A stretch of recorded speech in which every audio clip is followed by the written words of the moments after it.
ಕರ್ನಾಟಕ ಅರೆಭಾಷೆ ಸಂಸ್ಕೃತಿ ಮತ್ತು ಸಾಹಿತ್ಯ ಅಕಾಡೆಮಿ ವತಿಯಿಂದ ಮಕ್ಕಂದೂರು ಗ್ರಾಮದ ಕುಂಬಗೌಡನ ಐನ್ಮನೆಯಲ್ಲಿ ನಡೆದ ಅರೆಭಾಷಿಕರ ಐನ್ಮನೆ ಜಂಬರವು ಕುಂಬಗೌಡನ ಕುಟುಂಬದ ಇತಿಹಾಸ ಪರಂಪರೆಯನ್ನು ಸಮಾಜಕ್ಕೆ ಪರಿಚಯಿಸುವಲ್ಲಿ ಯಶಸ್ವಿಯಾಯಿತು. ಐನ್ಮನೆಯಲ್ಲಿ ನಡೆದ ಕಾರ್ಯಕ್ರಮವನ್ನು ಕುಂಬಗೌಡನ ಕುಟುಂಬದ ಪಟ್ಟೆದಾರ ಕೆ ಓಂಕಾರಪ್ಪ ಉದ್ಘಾಟಿಸಿದರು. ಮುಖ್ಯ ಅತಿಥಿಯಾಗಿ ಪಾಲ್ಗೊಂಡು ಮಾತನಾಡಿದ ಮಡಿಕೇರಿ ಕ್ಷೇತ್ರದ ಶಾಸಕ ಮಂತರ್ಗೌಡ, ಪ್ರಸಕ್ತ ಆರ್ಥಿಕ ವರ್ಷದಲ್ಲಿ ಮಕ್ಕಂದೂರುವಿನ ಕುಂಬಗೌಡನ ಕುಟುಂಬದ ಐನ್ಮನೆಗೆ ತೆರಳುವ ರಸ್ತೆ ಅಭಿವೃದ್ಧಿ ಕಾಮಗಾರಿ ಕೈಗೊಳ್ಳುವುದಾಗಿ ಭರವಸೆ ನೀಡಿದರು. ಕುಂಬಗೌಡನ ಕುಟುಂಬದ ಇತಿಹಾಸ ಸಾಧನೆಯನ್ನು ಲಿಖಿತ ರೂಪದಲ್ಲಿ ದಾಖಲಿಸುವಂತೆ ಅಕಾಡೆಮಿ ಅಧ್ಯಕ್ಷರಿಗೆ ಸಲಹೆ ನೀಡಿದರು. ಹಳೆಯ ಮನೆಗಳನ್ನು ನಿರ್ವಹಣೆ ಮಾಡುವುದು ಕಷ್ಟದ ಕೆಲಸ. ಹೀಗಿದ್ದಾಗ ಕುಂಬಗೌಡನ ಐನ್ಮನೆ ಹಾಗೂ ಸಂರಕ್ಷಿಸಲ್ಪಟ್ಟ ಹಳೆಯ ಕಾಲದ ವಸ್ತುಗಳು ಇಲ್ಲಿನ ಪರಂಪರೆಯನ್ನು ಸಾರುತ್ತಿದೆ ಎಂದ ಶಾಸಕ ಮಂತರ್, ಅರೆಭಾಷಿಕ ಜನಾಂಗವನ್ನು ಒಗ್ಗೂಡಿಸುವ ಅಕಾಡೆಮಿ ಪ್ರಯತ್ನ ನಿರಂತರವಾಗಿರಲಿ ಎಂದು ಆಶಿಸಿದರು. ಖುಷಿ ಏನಂತಂದ್ರೆ ಐನ್ಮನೆಗಳು ಮಾಡ್ತೀವಿ, ಅದು ಬಿಟ್ರೆ ಕುಟುಂಬಸ್ಥರು ನಾವು ನನ್ನ ಅನಿಸಿಕೆ ಒಂದು 300-400 ಜನ ಬಂದ್ಬಿಟ್ಟಿದ್ದೀವಿ. ಈಗ ಮೊಮ್ಮಕ್ಕಳು ಮರಿ ಮಕ್ಕಳು ಎಲ್ಲ ಬಂದವ್ರೆ. ಯಾರೂ ಒಬ್ಬರು ಇನಿಷಿಯೇಟಿವ್ ತೊಗೊಂಡು ಅದನ್ನ ಮೇಂಟೆನೆನ್ಸ್ ಮಾಡಬೇಕು ಅಂತ ಇಷ್ಟ ಇಲ್ಲ. ಇತಿಹಾಸ ಎಲ್ಲರದ್ದು ಮನೆ ಇದ್ದೇ ಇರ್ತದೆ. ಕುಂಬಗೌಡನ ಫ್ಯಾಮಿಲಿ ಅಷ್ಟು ನಮ್ಮಂತ ಆ ಮಟ್ಟಕ್ಕೆ ಸ್ವತಂತ್ರ ಹೋರಾಟ ಇರ್ಬೋದು, ಬ್ರಿಟಿಷ್ ಫ್ಯಾಮಿಲಿ ಮಾಡಲಿಲ್ಲ ಅಂತ ಅನ್ನೋ ಸಂದರ್ಭದಲ್ಲಿ ಇಷ್ಟು ಅದ್ಭುತವಾಗಿ ಇಟ್ಕೊಂಡಿದ್ದೀರ ಅಂತ ಆ ಕುಟುಂಬಸ್ಥರು ಇವತ್ತಿನ ಕಾಲದಲ್ಲಿ ಅವ್ರು ಕಾಪಾಡೋಂಥ ಎಲ್ಲ ಮುಂಚೆ ನಾನೇ ಹೇಳ್ಬಿಡ್ತೀನಿ. ನಾವು ಯಾವ ರೀತಿಲಿ ಅಂದರೆ ಜನಪ್ರತಿನಿಧಿಗಳು ನಿಮಗೆ ಐನ್ಮನೆಗೆ ನೇರವಾಗಿ ಹಣ ಕೊಡ್ಕೊಳಕ್ಕೆ ಆಗಲಿಲ್ಲ ಅಂದ್ರೂ ನಿಮಗೆ ನಿರಂತರವಾಗಿ ಬರಲಿಕ್ಕೆ ಸುಲಭ ಮಾಡ್ಕೊಳ್ಳೋದಂತ ನಮ್ಮ ಜವಾಬ್ದಾರಿ. ಅದಕ್ಕೋಸ್ಕರ ಕೆಳಗಡೆ ಆ ಸಿಮೆಂಟ್ ರೋಡ್ ಏನು ಕೆಟ್ಟೋಗಿತ್ತು, ಮೇನ್ ರೋಡಿಂದ ಇಲ್ಲಿಗಂಟ ಈ ಫೈನಾನ್ಷಿಯಲ್ ಇಯರಲ್ಲಿ ನಾನು ಮುಗಿಸಿ ನಿಮಗೆ ಒಂದು ಒಳ್ಳೆ ರೋಡ್ ಮಾಡಿಕೊಡ್ತೀನಿ. ಕಾರಣ ನನಗೆ ರೋಡ್ ಮಾಡ್ಸೋಕ್ಕೆ ನನ್ನ ಖುಷಿ, ನನಗೆ ರಾಜಕೀಯಕ್ಕೆ ಅನುಕೂಲ ಆಗುತ್ತೆ. ಮಾತ್ರ ನಾವು ಯಾಕೆ ಮಾಡ್ತೀವಿ ಅಂತಂದರೆ ನಮ್ಮ ಯುವಕರು ಇಲ್ಲಾರೆ ಹಿರಿಯವರು ಬಂದು ಈ ಐನ್ಮನೆಯಲ್ಲಿ ನೀವೇನು ಕಾರ್ಯಕ್ರಮ ಮಾಡ್ತೀರ, ವರ್ಷಕ್ಕೆ 1 ಸಲಿನೋ 3 ಸಲಿನೋ 2 ಸಲಿನೋ ನಿರಂತರವಾಗಿ ಎಲ್ಲ ಕುಟುಂಬಸ್ಥರು ಬಂದು ಭಾಗವಹಿಸಿದ್ರೆ ಆ ಇತಿಹಾಸ ಇನ್ನೂ ಹರಡಬೇಕು ಅಂತ ನನ್ನ ಅಭಿಪ್ರಾಯ. ಇತಿಹಾಸದ ಬಗ್ಗೆ ನೀವು ಹೇಳ್ದಂಗೆ ಸ್ವತಂತ್ರ ಹೋರಾಟಕ್ಕಿಂತ ಮುಂಚೆನೆ 15ನೇ ಶತಮಾನದಿಂದ ಒಂದು ಒಳ್ಳೆ ರೀತಿಯಲ್ಲಿ ಇತಿಹಾಸ ಇದೆ.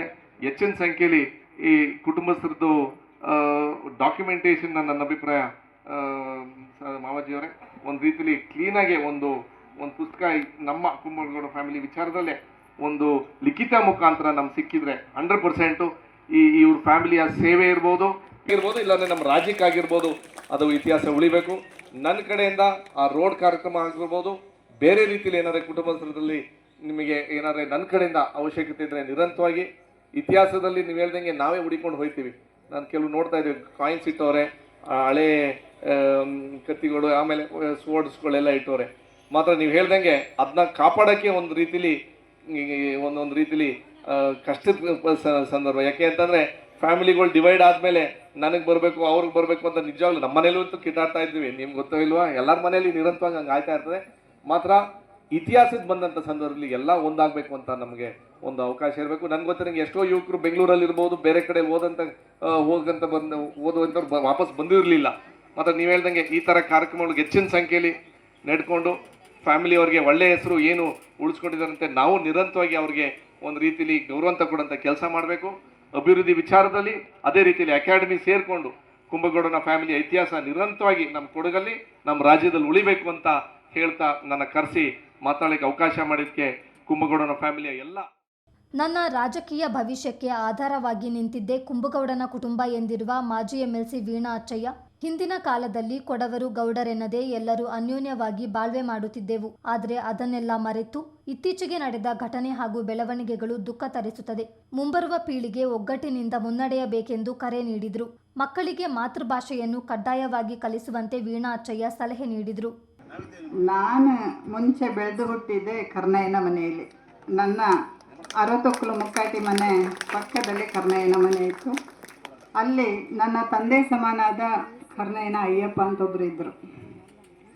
ಅವರಿಗೆ 4-5 ಜನ ಮಕ್ಕಳಾದರೂ ಕೂಡ ನನ್ನನ್ನು ಅವರು ಮಗಳು ಅಂತ ಹೇಳ್ಕೊಂಡು ಸ್ವೀಕಾರ ಮಾಡಿಕೊಂಡು ಸುಮಾರು ಪ್ರಾಥಮಿಕ ಶಾಲೆ ಮುಗಿಯೋವರೆಗೆ ನಾನು ಅವರಲ್ಲಿ ಇವತ್ತು ಕೂಡ ಇದೆ.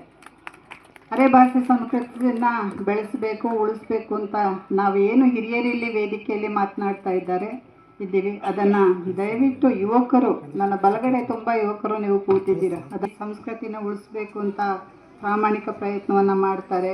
ಅದಕ್ಕೆ ಸರಿಯಾಗಿ ನಾವು ಬೆಳೆಸ್ಕೊಂಡು ಹೋಗಬೇಕು ಅಂತ ಹೇಳುವ ಒಂದು ಬುದ್ಧಿವಂತಿಕೆ ಖಂಡಿತ ನಿಮ್ಮಲ್ಲಿ ಇರಬೇಕು ಅಂತ ನಾನು ಕೇಳೋಕ್ಕೆ ಇಚ್ಛೆಪಡ್ತಾ ಇದ್ದೇನೆ.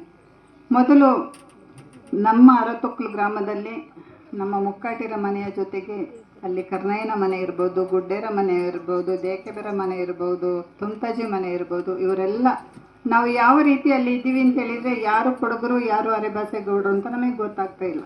ಎಲ್ಲವರು ನಾನು ಕೂಡ ಅವರ ಅಪ್ಪ ಅಂತ ಕರಿತೇನೆ, ನಾನು ಕೂಡ ಅಪ್ಪ ಅಂತಲೇ ಕರೀತಿದ್ದೆ.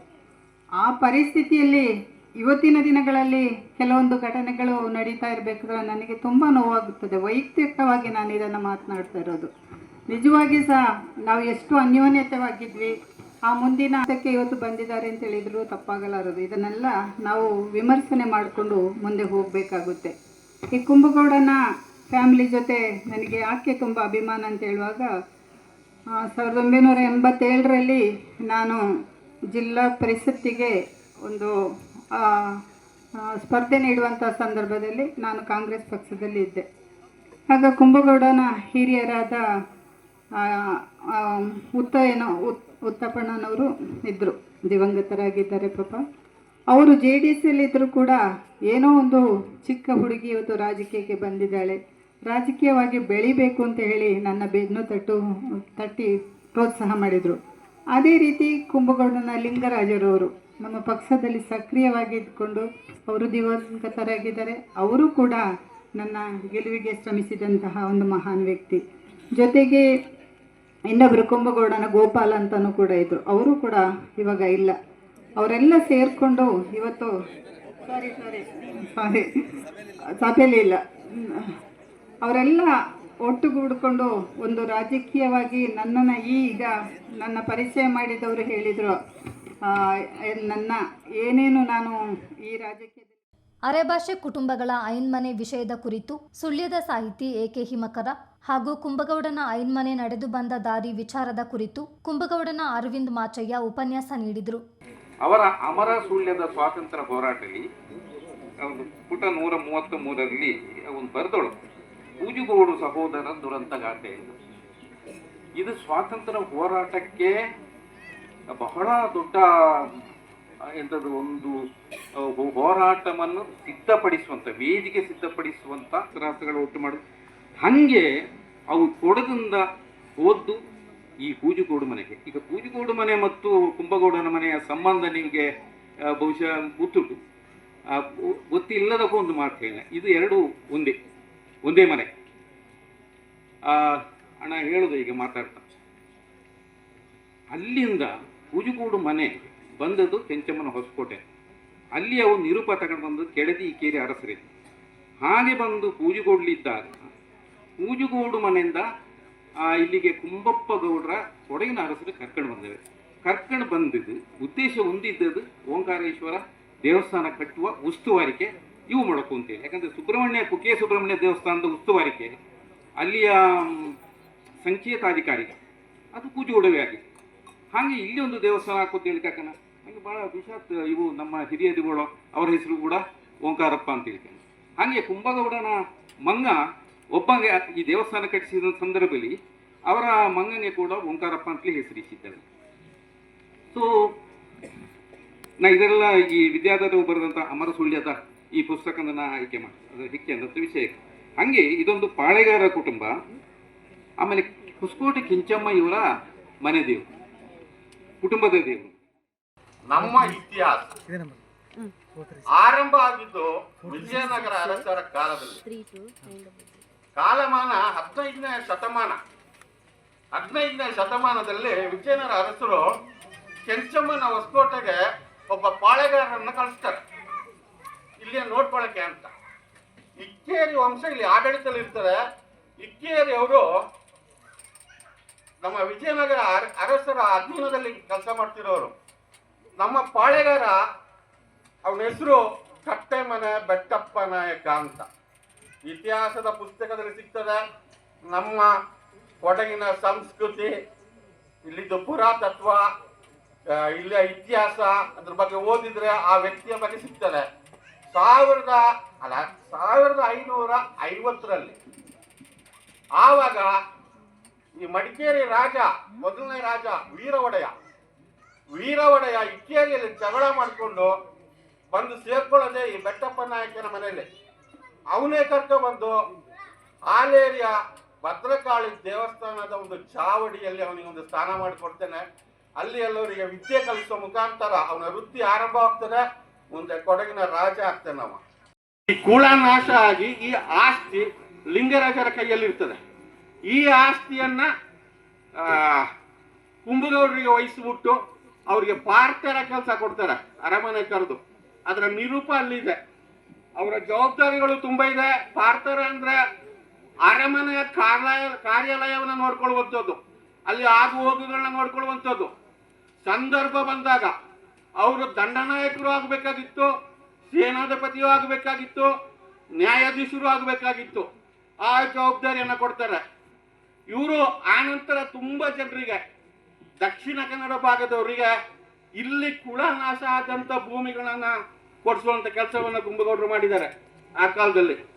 ಅದ್ರ ಬಗ್ಗೆ ಕೆಲವೆಲ್ಲ ದಾಖಲಾತಿಗಳಿದೆ. ಇಲ್ಲಿಂದನೇ ಶೃಂಗೇರಿ ಒಳಗೆ ನಡೆಸಿದ ವ್ಯವಹಾರಗಳ ಕೆಲವು ಪತ್ರಗಳು ಇದೆ. ಯಾವುದೇ ದೇವರಿಗೆ ವೆಂಕಟರಮಣಂಗೆ ಹರಕೆ ಮಾಡ್ಕೊಂಡಾಗ ಅದನ್ನು ಇಲ್ಲಿಗೆ ತಂದು ಒಪ್ಪಿಸ್ತಿದ್ರು. ಇಲ್ಲಿಂದ ಶೃಂಗೇರಿಗೆ ಹೋಗ್ತಿತ್ತು. ಶೃಂಗೇರಿ ಸ್ವಾಮೀಜಿ ಬರೆದಂತ ಕೆಲವು ಪತ್ರಗಳಿದೆ. ಶೃಂಗೇರಿಯಿಂದ ಅದು ಇಕ್ಕೇರಿಗೆ ಹೋಗಿ ಅಲ್ಲಿಂದ ವಿಜಯನಗರಕ್ಕೆ ಹೋಗಿ ವಿಜಯನಗರದಿಂದ ತಿರುಪತಿ ಅಭಿವೃದ್ಧಿಗೆ ವಿನಿಯೋಗ ಆಗ್ತಾ ಇತ್ತು.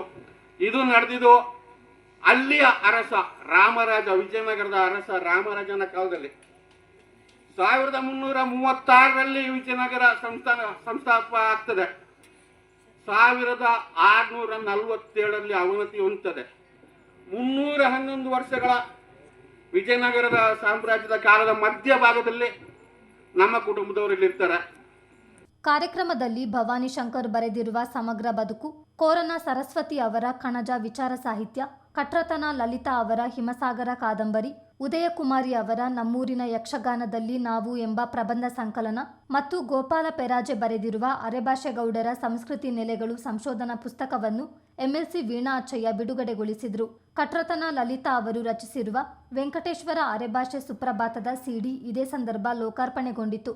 ಕುಡೇಕಲ್ ತೇಜ್ ಕುಮಾರ್ ಪ್ರಾಸ್ತಾವಿಕವಾಗಿ ಮಾತನಾಡಿದರು. ಕರ್ನಾಟಕ ಅರೆಭಾಷೆ ಸಂಸ್ಕೃತಿ ಮತ್ತು ಸಾಹಿತ್ಯ ಅಕಾಡೆಮಿ ಅಧ್ಯಕ್ಷ ಸದಾನಂದ ಮಾವಜ್ಜಿ ಅಧ್ಯಕ್ಷತೆಯಲ್ಲಿ ನಡೆದ ಕಾರ್ಯಕ್ರಮದಲ್ಲಿ ಮಕ್ಕಂದೂರು ಗ್ರಾಮ ಪಂಚಾಯಿತಿ ಅಧ್ಯಕ್ಷ ಬಿಎನ್ ರಮೇಶ್, ಮಕ್ಕಂದೂರು ವ್ಯವಸಾಯ ಸಹಕಾರ ಸಂಘದ ಅಧ್ಯಕ್ಷ ರವಿ ಕುಶಾಲಪ್ಪ, ಕೊಡಗು ಗೌಡ ಸಮಾಜಗಳ ಒಕ್ಕೂಟದ ಅಧ್ಯಕ್ಷ ಆನಂದ್ ಕರಂದ್ಲಾಜೆ, ಮಕ್ಕಂದೂರು ಗೌಡ ಸಮಾಜದ ಅಧ್ಯಕ್ಷ ಲಕ್ಕಪ್ಪನ ಹರೀಶ್, ಶಿವಮೊಗ್ಗ ಅಬಕಾರಿ ಇಲಾಖೆಯ ಉಪ ಆಯುಕ್ತೆ ಕುಂಭಗೌಡನ ಸುಮಿತಾ, ಪ್ರಗತಿಪರ ಕೃಷಿಕರಾದ ಇಂದಿರಾದೇವಿ ಪ್ರಸಾದ್ ಸೇರಿದಂತೆ ಮತ್ತಿತರರು ಉಪಸ್ಥಿತರಿದ್ದರು.